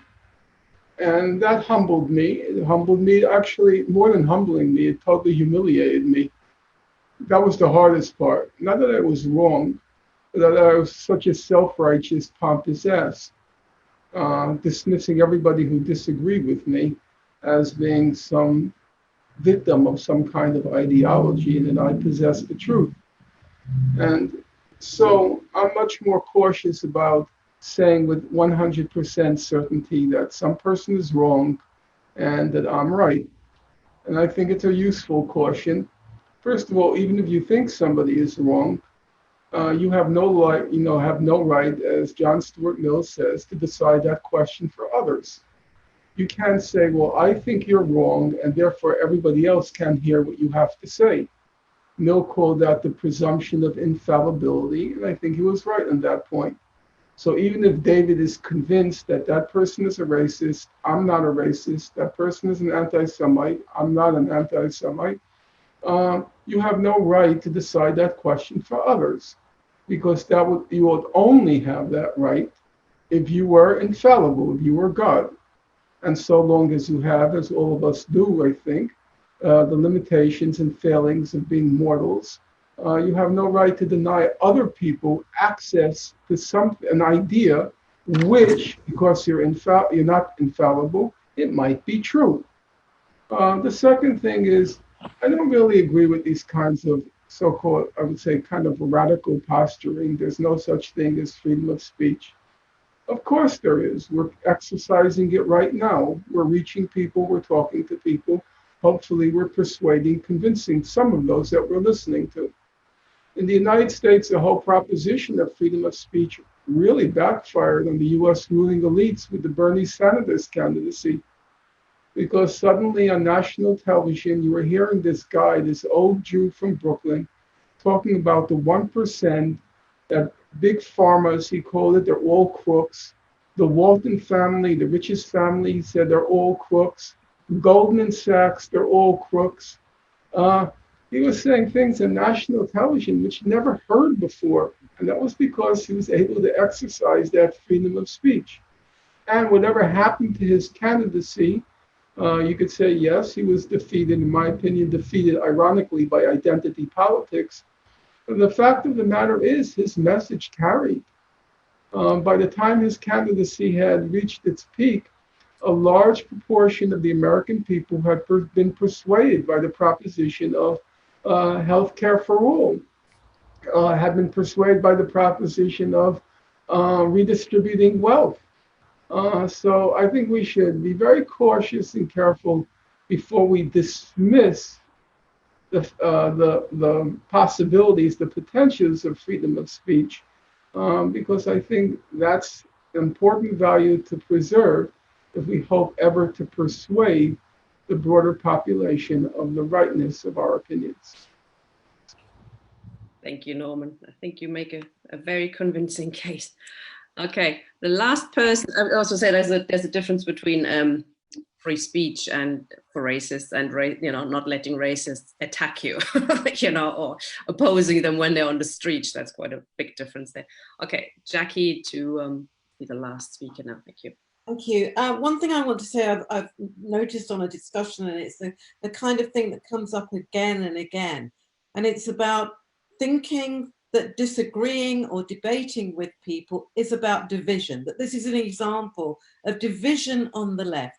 Disagreeing with people, debating with people is how you come to a position. If you have no division, then you might as well not speak at all. So let's just get over that and stop thinking that the way that we actually move forward is through pretending we all have one position. We don't. I want to just say one story that happened to me, and I think it was Wes Streeting, who at one point, when the witch hunt, I can't say it was at its worst, because it's not like, for me, it's actually calmed down at all. I mean, last week I was in a couple of newspapers yet again, because they can't quite burn the witch, but never mind. I think it was Wes Streeting who said in a tweet, if Jackie Walker wants to come with me to my local synagogue, I will debate her. And I messaged him and tweeted to him publicly, and I said, yes, anytime you like, I will do it. He then blocked me. That's the point. That's the point, that as socialists, we should not be frightened of free speech. The second point is, my profession at one point was as an anti-racist trainer. How you move racists is by going into dialogue and beating them politically. The law can take care of racism, which is, that kind of violent racism that threatens people.